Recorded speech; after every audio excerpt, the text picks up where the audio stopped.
Sarah are, thank you, are our first volunteers, because they really do have a wonderful example also of how an alliance between Babson College and a school can really just be so powerful. And so it's great. It's an honor to have you guys here. I'm not sure if Samantha, I see we have a Samantha Rodriguez, who I'm not sure if she's hearing us. Looks like her video is still trying to connect. And Ale works with me with the Tri-Association doing our communications, but is also an entrepreneur starting her own business right now. So I think she's probably interested in the topic as well. Yes, So I'll be here listening. Okay, well, so thank you all for your participation. And again, Bev, thank you to Babson College and your participation and your commitment to our region. And Sarah, we look forward to, again, learning from you all at Lincoln in Costa Rica and the work you've done together. So I'm going to mute since I'm in a coffee shop so that you guys can now take it from here.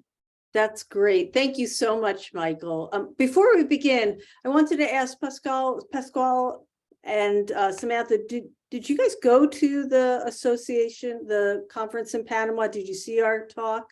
No, actually, Maria, our school director, is the one who sent me the information. Oh, perfect. Oh, okay. All right. That's excellent. All right. So let me begin. It's such a small group that, at any point you want to ask questions, let us know. It always feels a bit formal to do a PowerPoint for a small group, but of course, we want to make sure you get the content. So really what we're talking about is something that you all live every day, is working with this generation in crisis. There's this widening gap in equal access to education, which is leading to this global learning poverty that continues to increase. Here in the States and elsewhere, we're seeing plunging math and reading scores, with lower self-esteem being experienced by so many, and lower levels of confidence, and falling resiliency levels. Talked about what's going on in Haiti. These are issues that are really very challenging. And a lot of this leads to increase in stress and anxiety for our youth. And this is our future. So with that in mind, and the fact that the rising mental health issues, we really wanted to understand, as a college, Babson College, and working with the Lincoln School in Costa Rica, what is going on and how can we really try to understand this generation that's been disrupted, not just from COVID, but from everything that's going on in the world, where existing disparities continue to increase, especially for underserved and economically disadvantaged communities. Just a couple of real scary statistics. 94% of youth were out of school at some point during the pandemic, with a 33% increase of learning poverty rates. And that's an increase which didn't start at zero, right? So the learning poverty rates, the difference between the haves, the have-nots, and those having access to education, that gap is scary, and how wide it is. 2 decades in the US of progress lost in math and reading in just 2 years, with a 4x performance drop for those students in low performing students. So those are those in underserved and disadvantaged communities. And of course, resiliency levels, which are already low, especially during teenage years, and they're falling. The World Economic Forum was looking at this, with 40% of the poorest countries actually failing to support their learners who are already at risk, and over 175 million children without pre-primary education. So if you're talking, if you can just mute while I'm talking, that would be great. And 1/3 of countries who don't have gender parity in primary ed. So there was a study done in the middle of the pandemic in 2021, so about a year ago. Okay, so I'm actually, if you don't, I'm just going to try to see if I can mute all the participants. Okay, sorry, folks. All right, so that way you can all hear what we're sharing. And then, so if the administrators and teachers were asked what was their greatest challenge, and what they said was all related to social emotional learning, right? That 58% of teachers and administrators in elementary and 64% in middle high school said supporting social emotional challenges was their greatest challenge. And we know that in order, let me let Samantha in order to get to social emotional skill sets that really can help support growth, that we need to be able to show individuals how to adapt, how to be resilient, how to manage through these crises. And so when we look at social emotional skills, it's got lots of synonyms. It can be called soft skills. We actually call them power skills at Babson, but they're also entrepreneurial skills. And if you're not familiar with Babson, it is focused on entrepreneurship. So we decided at the Youth Impact Lab to focus on cultivating these power skills, which are resiliency, agency, self-efficacy, the belief that their actions will deliver the required result, and social emotional capacity. Because the goal is to empower students, because the stronger their social emotional skills are, we know those lead to higher graduation rates, better academic achievement, and in the long term, future employability and earnings, with decreases in incarceration, alcohol, teen pregnancy, and improvements in mental health issues, which we know have been on the rise, especially since COVID. So let me introduce myself. So that sort of sets up our talk here. I'm Dr. Beth Goldstein, and I'm the director of Babson's Youth Impact Lab. And with me is Sarah Estrada Bernal, who's the Innovation and Entrepreneurship Director at the Lincoln School in Costa Rica. And we're going to present how we've worked together. So Babson College is known for entrepreneurship. We've been ranked #1 for 29 years, and that's literally when they started redoing this evaluation of schools. And it's because we really focus on a mindset. It's not about delivering students who can be the next Steve Jobs. That's not our goal. The goal is really to be able to develop students who can be change makers and leaders, and who are resilient and have the social emotional capacity to develop. So the way we do it and the way we empower students is to work through educators mainly, and to help educators think about how do we deliver a curriculum that would support social emotional learning or empower skill development. And we challenge them to look at the world in a different way, to look at their teaching in a different way, and to look at their view of entrepreneurship differently. So I think the best way to really understand this is for me to share with you a video from a student who went through our curriculum. Our curriculum was called EPIC, the Entrepreneurship Program for Innovators and Change Makers. And you'll hear now from Mark Music, who speaks quite eloquently for a 16-year-old about what he learned going through the program. When I looked at companies, I thought of enterprises. I thought of these massive corporations that were many times public. I didn't know about startups. I didn't know about ventures. I didn't know about nonprofit organizations.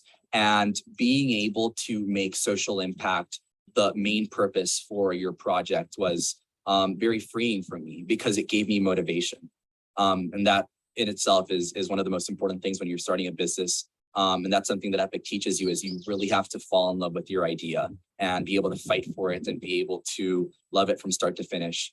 And having that be social impact, knowing that you're serving a group of individuals it was very easy to take that and say, yes, I'm incredibly passionate about the subject. I want to work on this because I know that I'm changing lives. I'm doing my best to be able to make an impact, create value. I feel like the EPIC program definitely encourages you to take challenges and to take risks. It also gives you a really good foundation on knowing, or a really good framework to know what risks you should be taking and what ideas you should be approaching, and being able to go through the whole experience, the learning experience specifically with a team, not only made me feel comfortable when I was raising questions, but it also gave me, it helped me to be able to listen to the other questions, because when you listen to other people speak, when you listen to other people ask questions and bring different subjects up, it many times gives you insight into your own problems. So one of the first things that I really enjoyed about the EPIC course was how you're able to just throw out different ideas and be able to evaluate each one of those ideas based on how viable they are in the market, how easy will it be to take something to market.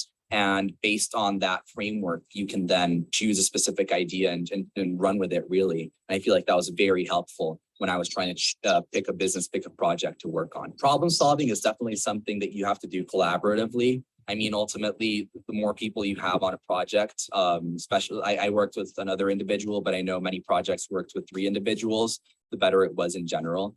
Being able to have that extra mind to bounce ideas off of was incredible. But again, I see problems as opportunities now. And problems in general, I see them as challenges after having gone through the EPIC course, EPIC curriculum. Because once you see problems as not necessarily as obstacles that are hindering you, but as things that you have to overcome and as things that people will be going through, and as ultimately learning experiences, I feel like it definitely helps you understand that this is a learning experience and that you're ultimately growing from all of this. And it also makes you a lot more prominent to actually assess those problems and not get in a mental space where you're kind of blocked by the problems that you're facing, and instead actually address them and then take action. So I found that his talk, what he shared, was incredibly powerful, because really this was truly about changing his view of the world and giving him agency to believe he can make change. So just a quick quiz here. How much of what we discussed today will you remember tomorrow? And it's only a couple of you in, so in the chat, if you can put in what you think that number is. Is it 50%? What you think you'll remember of our talk? 30%, 10%? So 30, 30, 30. All right. So you all are very good. You're absolutely right. It is 30%. And it's because we lose so much of learning in the first hour, 50%, that they're really, and this is very powerful for our students, because the more we get them engaged, right? We don't want them to leave the class. We don't want you to leave the Zoom because you're only going to remember a third. But to expand your brain capacity, it's about participating. And that's really how we teach entrepreneurship. We ask the students not just to participate, but to write things down, to ask questions, not just of the professor in the room, but ask their peer. Peer-to-peer learning is incredibly valuable. We do a lot of reflection, and we actually ask them to continuously act, because the goal is to own the learning. And that's really our emphasis. So a show of, you don't have to put your hands up, but if you think you're an entrepreneur, write yes in the chat.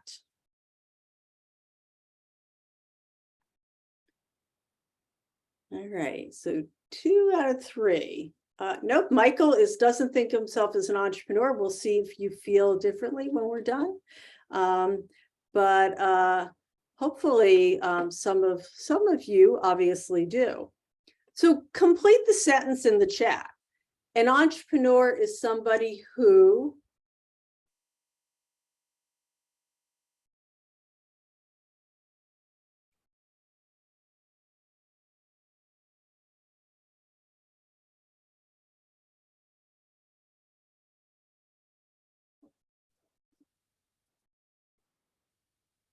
thinks of amazing ideas and carries it out, looks at problems to solve and take action.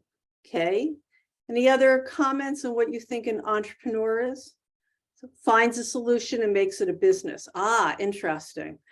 So here's how we view it at Babson. And I think this is important because we don't include the word business in entrepreneurship at all.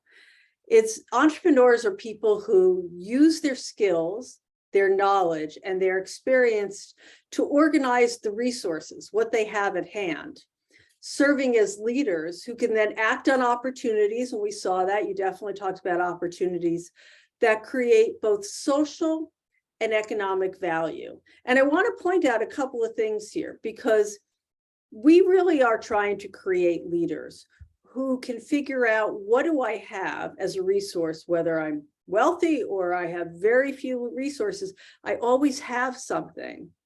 But it's creating social and economic value. And I see Michael is now saying, based on that, I guess you are.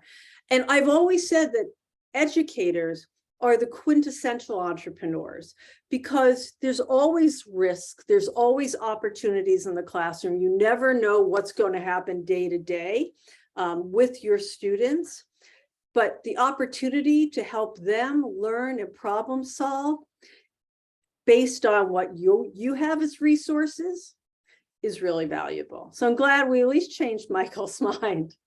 So Babson's approach is what we call entrepreneurial thought and action.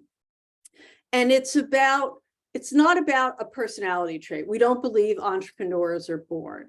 We really believe it's about how you approach a problem, so how you think about it, and then what you do. Because it's not enough just to think and ideate. It really is about action, because action is how you learn. And that is the emphasis and the focus of how we teach. So we do an exercise, which we won't do today because we don't have enough time, but we ask people to draw a bridge. And drawing a bridge is what we call predictive logic, because you really can see what the outline of the bridge, you've got an example. So you can analyze the bridge, you can look at it, you can think of theory about how you might draw it. These are what you might call business fundamentals.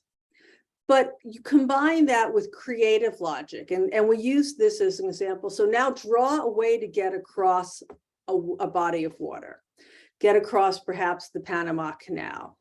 And by drawing that, you don't have a model to follow. You basically have to act, you have to test, you have to experiment, and you create. And those are two ways of approaching problems. So entrepreneurs use this predictive logic. They use to define an opportunity based on known information. So that's when the past predicts the future, which, as we have known for many years, and COVID definitely proved, is not usually the case. And you predict and you can control based on past information. But combined with creative logic, you really focus on, what do I know? What do I have to draw a picture? How can I use my resources and react to what is unexpected, to what's coming up?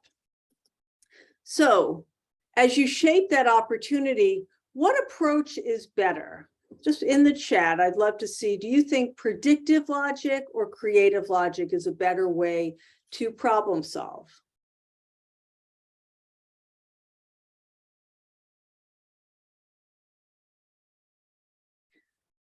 Okay, creative, a mix of both, and creative. All right, Scala, you're right. We really believe both approaches are important, because you do want to use past data to help inform you, but you really do need to recognize that creative process. And entrepreneurs use them, and they use them in different situations. There's a flexibility, because what we're trying to do is cultivate these entrepreneurial youth leaders who have a different approach, that they're always thinking about opportunities. They're thinking big, but they're also learning, right? They're looking at, how can I take action? How can I get feedback based on what actions I take? Can I do some research? Can I prototype something? And we also emphasize the value of teams. because we do know that collaborative centric learning is so critical. You know, you think of Bill Gates and Steve Jobs, and they're these lone wolves who are alone in their garages, and that's not your typical entrepreneur. And those tend to not be as successful. It's when you work with people inside and outside and enlist others in the journey where entrepreneurial thinking is most successful. So I'm curious, what are your teaching challenges? So if you can put in the chat, what is the greatest challenge you experience cultivating youth who can actually solve real world problems?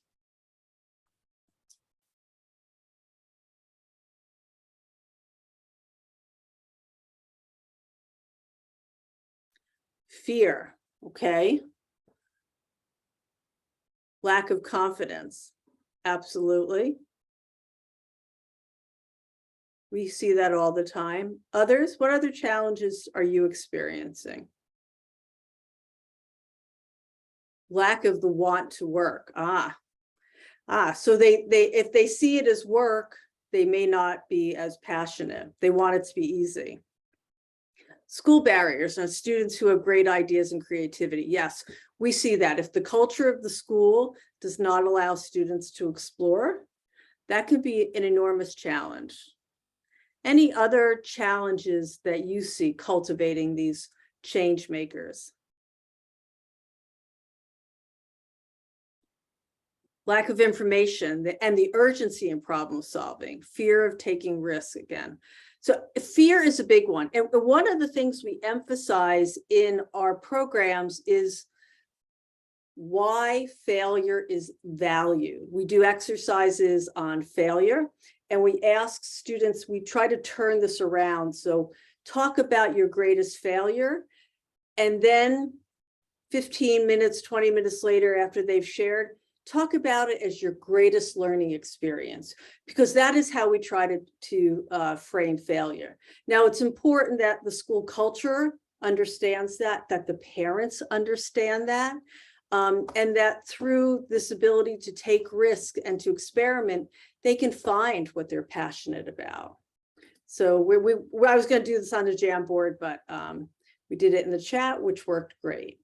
So your role as educators, and I know we've got a couple of entrepreneurship educators, is to deliver a quality education, but defining that, operationalizing that, is thinking about what we call entrepreneurial self-efficacy, where the students believe that their actions will actually lead to these entrepreneurial outcomes, and we develop more resilient students.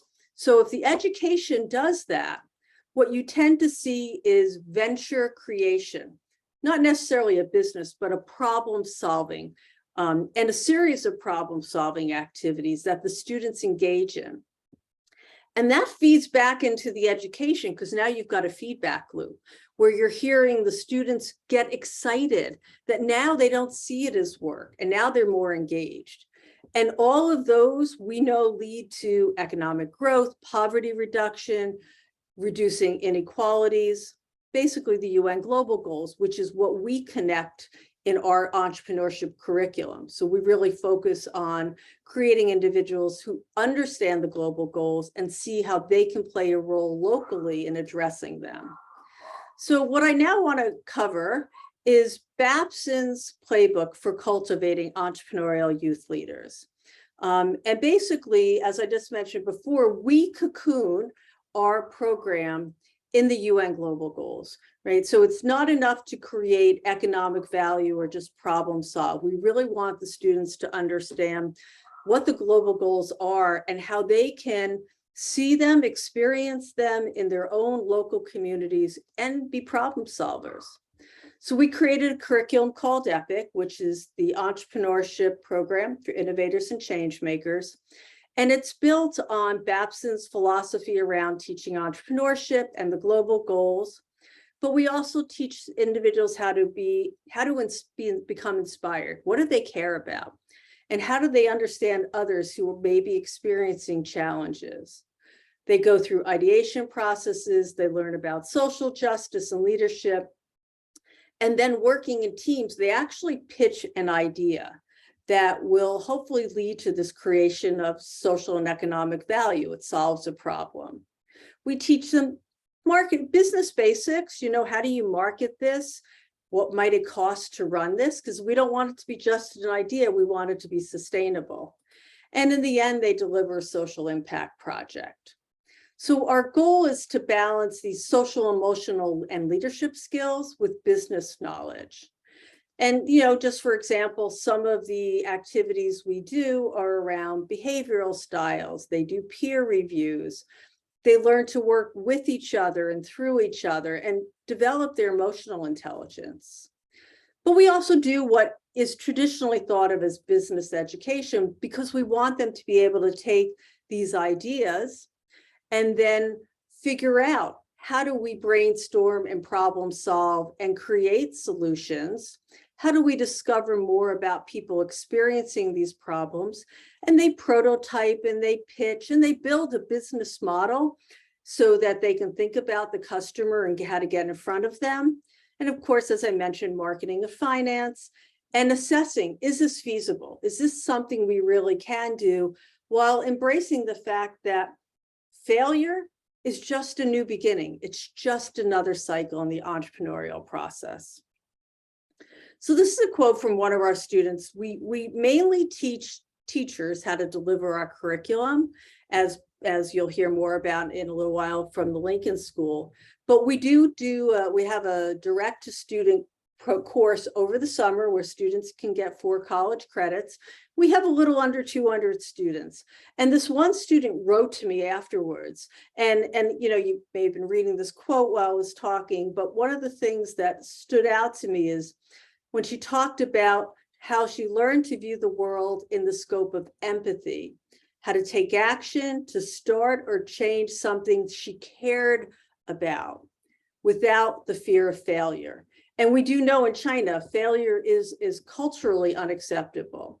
So we look at these comments, which are empowering and endearing, but we also measure the results before and after for students who participate with us and for schools like Lincoln School.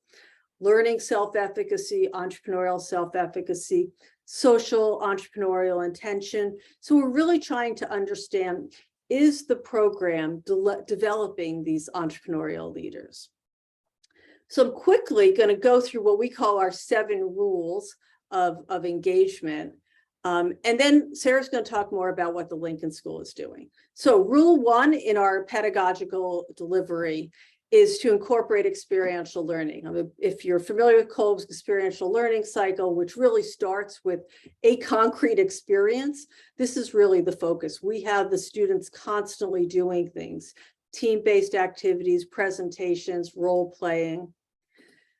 Number 2 rule is scaffold the curriculum. So we build upon what students are able to do. So we really try to understand how the program builds. So as I had mentioned before, the EPIC program is actually built into 3 components around design thinking, where they're first inspired by what they care about, then they ideate around solutions and teams, and then they work together to think about how they might implement their solution. So it's a scaffolded process building to the social impact project. Rule number 3 is about integrating the UN global goals. Because again, as I mentioned, we don't want to create individuals who simply create economic value. That's important. We don't discourage that.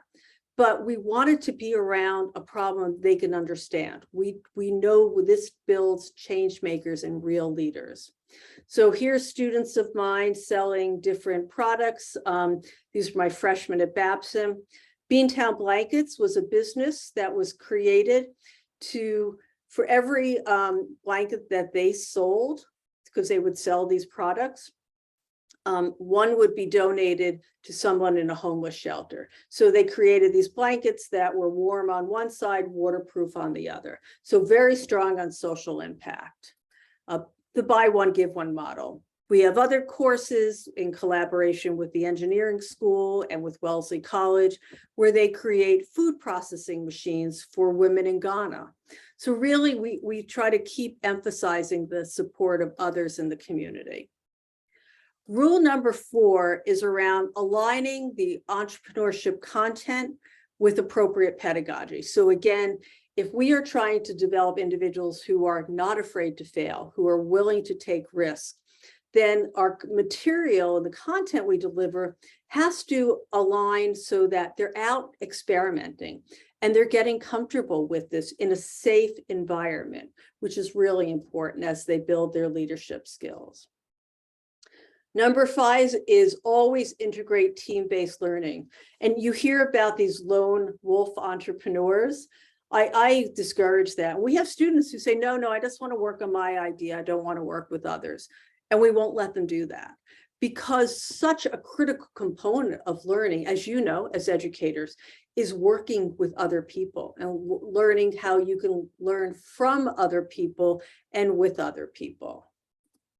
Rule number 6 is requiring deep reflection in a safe environment. So we really try to make sure that these students feel comfortable in learning to fail, and they're reflecting, that they can think about what they did, which is an important part of the experiential learning cycle.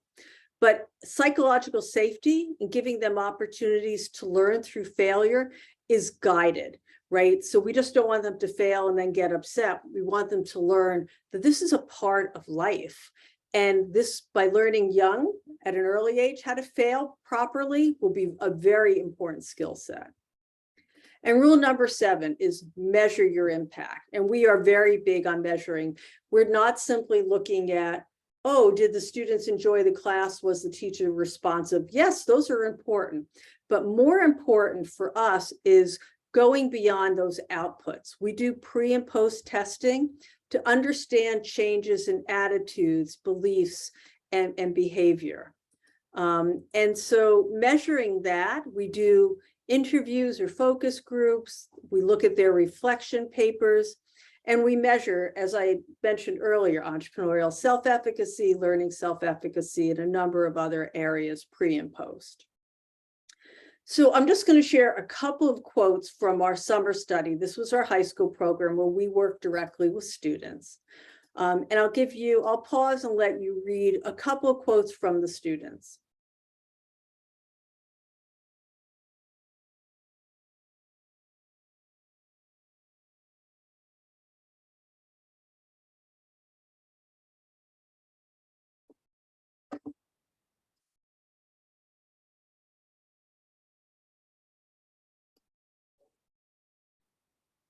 So pushing themselves beyond their comfort zone. These are 16 and 17-year-olds understanding that that was important to reach their full potential. Just 2 more quotes.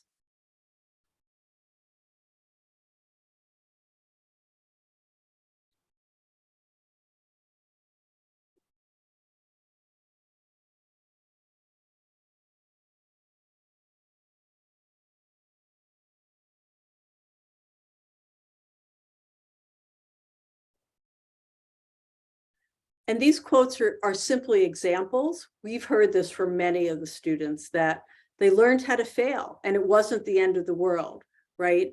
And that it's about taking action or starting something. So I'm going to just share with you a couple of, in our pre and post testing, results of statistically significant increases in what represents their entrepreneurial self-efficacy. So they could identify a need for a product that addresses societal problems and figure out how to help solve problems. So pre and post, we saw an increase in their feeling confident they could do this, that they could design a product or service, react quickly to unexpected change or failure, work under stress, pressure, and conflict, get others to believe in their ideas, persist in the face of obstacles, and inspire and encourage and motivate their team. These are powerful behavioral changes, which is what we are hoping to continue to achieve. We also saw they increased their empathy for others and their compassion, plus their intent to be involved in solving societal problems in the future, and that they expect they will be doing that. And they strongly or very strongly agreed that they can increase their understanding of what it means to be an entrepreneur, that it taught them life skills, that solving societal problems is something they can contribute to, that now they're prepared for what they want to do in life, and it increased their ability to be successful in academic school achievements. And that's the big one we share with parents, because we know social emotional learning has a big role in academic achievement. Plus, educators also had increases in identifying as entrepreneurs. Now they saw themselves as doing this, as in their own confidence of being entrepreneurs, and in teaching entrepreneurship. So our goal, just to sort of summarize this, is we work with about 200 to 250 students each year. But really what we aim to do is work with educators, which is why you're about to hear the Lincoln School and what they've been doing. Because if we can educate 250 educators each year, then we know those educators can reach out to over 1 million students. So I'm actually going to skip this. This is really just sort of an overview of our programs. But as I want to say before I hand this over to Sarah, is that if this interests you at all, we have a certificate program where we teach individuals how to deliver the EPIC curriculum. We're currently teaching about 25 educators now. The next one will be April 3rd through May 14th. And this one's going to be hybrid. The one we're doing now is totally online. So it's going to be 3 weeks online, 2.5 days in Costa Rica, followed by another 3 weeks online. So if you're interested and want to learn more information's coming in the next couple of weeks, feel free to go to this website or look at the QR code. So with that, I'm excited to hand this over to my colleague, my peer, and my friend, Sarah, who's going to share what they've been doing at the Lincoln School with us. Hello, everybody. Let me share our story. We have a fantastic story here, and we've called it the journey. Beth, do you see my presentation? I do. Yes, okay, perfect. Yeah, so I am Sarah. I am the entrepreneurship director here at Lincoln School, and we have this fantastic journey for the past 5 years. First, I'm gonna share this small video because in it you can see how we manage entrepreneurship from pre-K to 12. And what we are doing is that we are embedding ETNA, which is the methodology. And actually we are having EPIC, which is the program inside our curriculum. So let me play this presentation for you. Entrepreneurship is the driving force behind innovation and social change. At Lincoln, we strive to help our students understand who they are and what they would like to do in order to positively impact local and global communities. Our teaching method familiarizes students with the stages of entrepreneurial thinking, all the way from pre-kinder to 12th grade. Young learners between the ages of 3 and 7 will explore and experiment entrepreneurship in a practical context. Our big project is our garden. The garden is mapped out by our students. They ideate, they iterate, they prototype. We have celebrations of those projects through our PBL or project-based learning projects that students then showcase to our community inside the school and outside, where we tie in the UN Sustainable Development Goals with our entrepreneurial mindset. And we define entrepreneurship as coming up with creative solutions to some of the world's complex problems that add value. That value can be social, it can be environmental, it can be financial, or it can be cultural. And that is sort of built into the middle school program through a number of different programs and courses, such as the MYP design course that's taught at every grade level, the connection from the United Nations Sustainable Development Goals to our service program. Entrepreneurial learning in the high school manifests itself in a lot of different ways. We see it in core content classes where students are in their math or their Spanish or their social studies, looking at the content, but identifying real world issues and problems that they want to solve and then becoming change agents through that content. We also see it in discrete courses like leadership and passion project, where they really have time to dig into the solutions of the problems that they want to solve.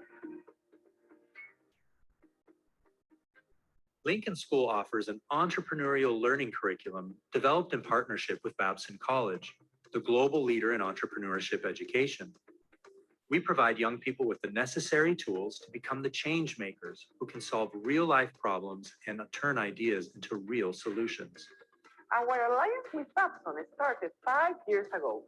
It's been quite a journey. We have developed summer programs. Our students are learning the successful Babson methodology called EPIC. We are nowadays building the Lincoln Innovation Center. We are game changers. This is a unique space where students can prototype and they can connect with the entrepreneurial ecosystem in Costa Rica.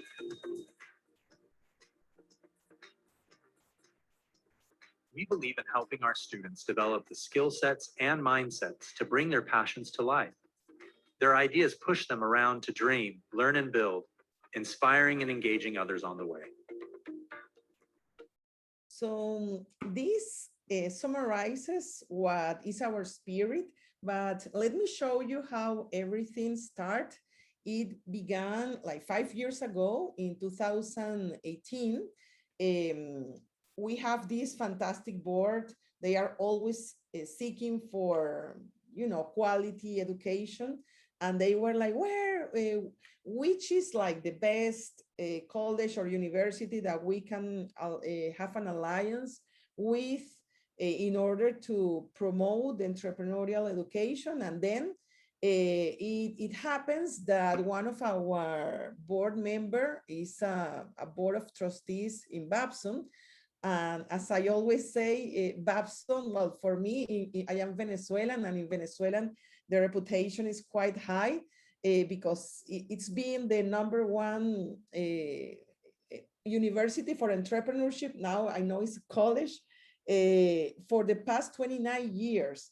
So the board got this alliance, and then Beth came here and she did this amazing training for 200 school Lincoln educators, staff, and parents.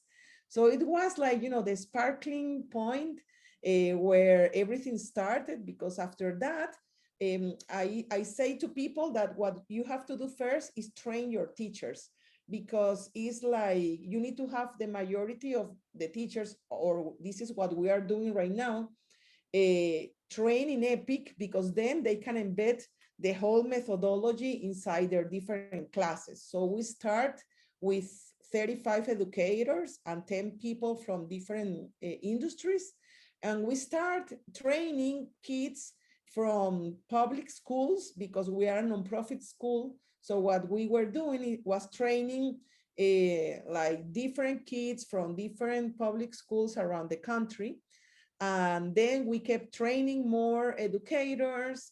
We then improve, and we got to like the competition. The Babson has this competition, and we got there, we got the second place.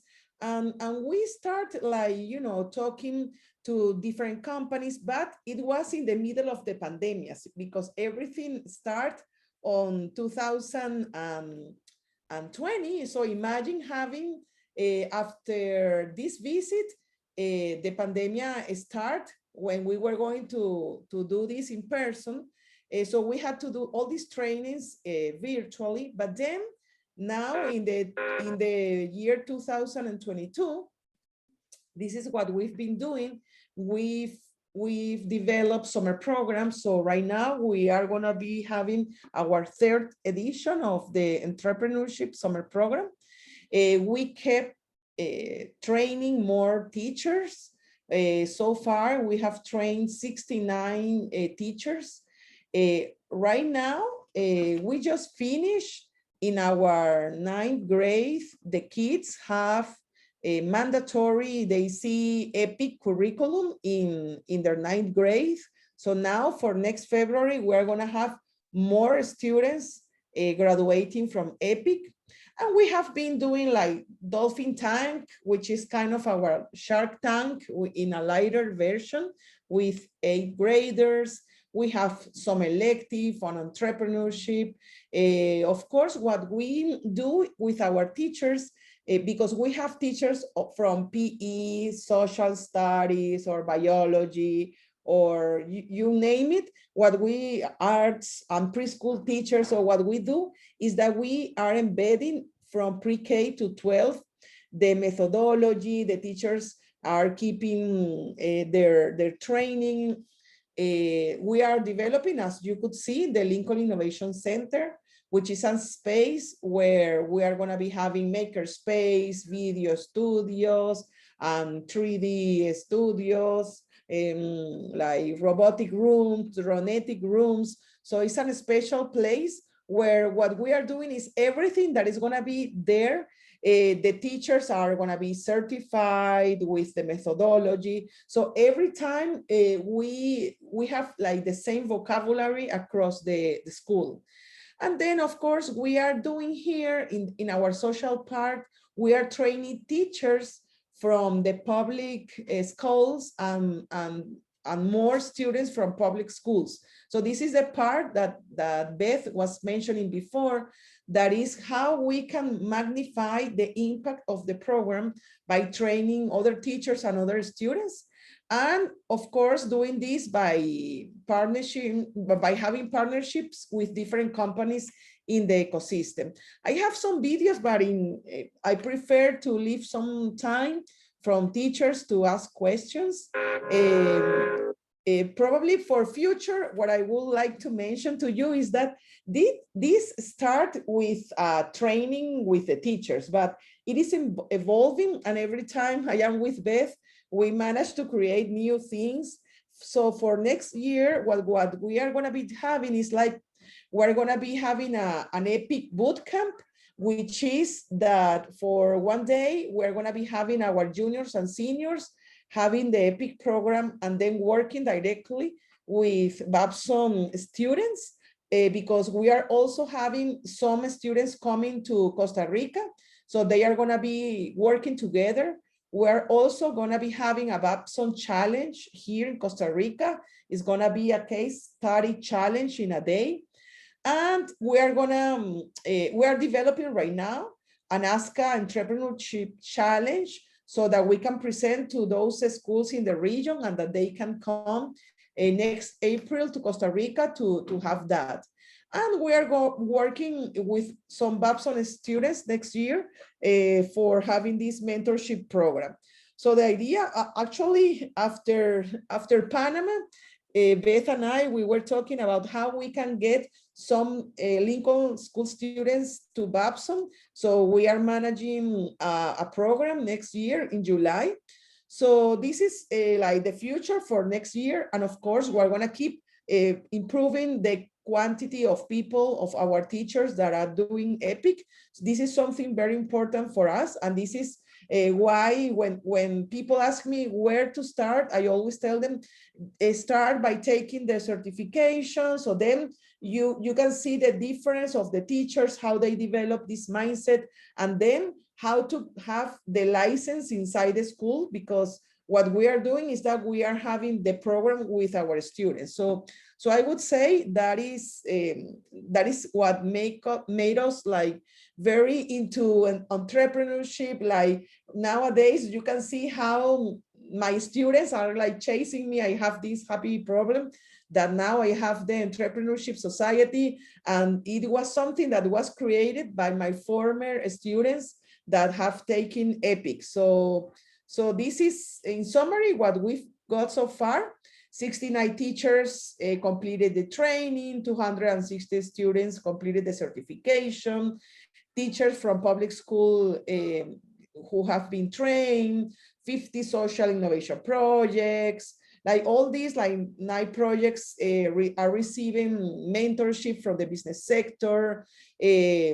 Our grade 9s received the program. We're gonna get the 3rd summer program now, dolphin tanks, and the innovation center construction. So this is how we want to be recognized as a game changer. And by partnering with Babson, we are in the right path. And well, we are here to help you if you want to start this journey. We are really into helping you. We are open to have conversations. And I think, Mike, we still have some more minutes. So if they would like to ask some questions.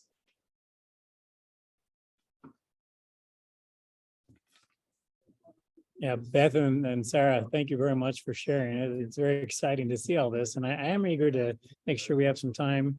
I don't know, Pascal or anyone else that's on here. I see we've had a couple of people join us throughout the time. Keith and somebody from Rosalisa. I don't know if anyone has any questions for them, but it'd be a great time to take these last 5 minutes.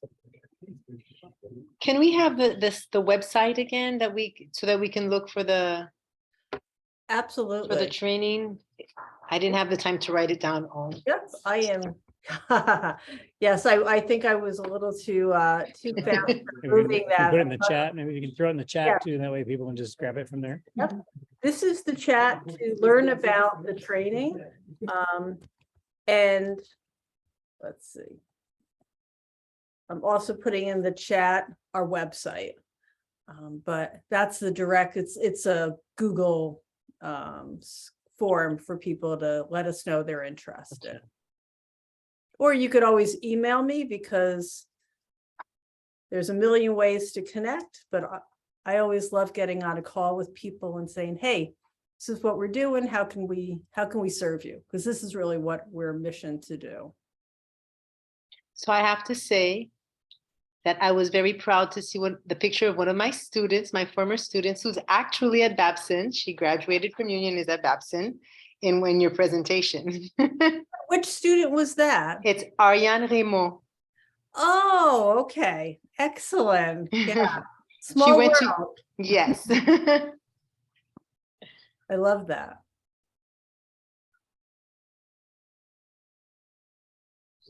Oh, Pascal, really? anybody, you guys have any questions, specific questions about what you're doing or what you could do, or first steps or third steps or 15 steps, anything? So I see that there's some problem with this form, which is, let me see if I can solve that problem quickly. If I can't solve the problem, you can just email me. That's probably the easiest way. I think it's because I created the form in Babson, but normally it lets me adjust it. I will fix that, but thank you, Keith, for letting me know, or just feel free to email me directly and say, hey, when you have the information, just send it to me.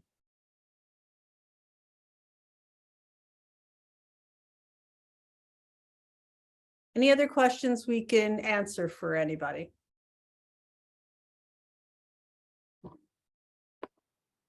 All right. Well, it has been a pleasure speaking with all of you. Sarah and I always love sharing what we're doing because we're very passionate about it. This is something that is very important to us. So we thank you for joining us. Again, email me if you have any questions or if you want copies of the presentation. And we are going to add the recording. We're going to give it to Michael so it can be on the Tri-Association. All right. Thanks, everyone. Thanks, everybody.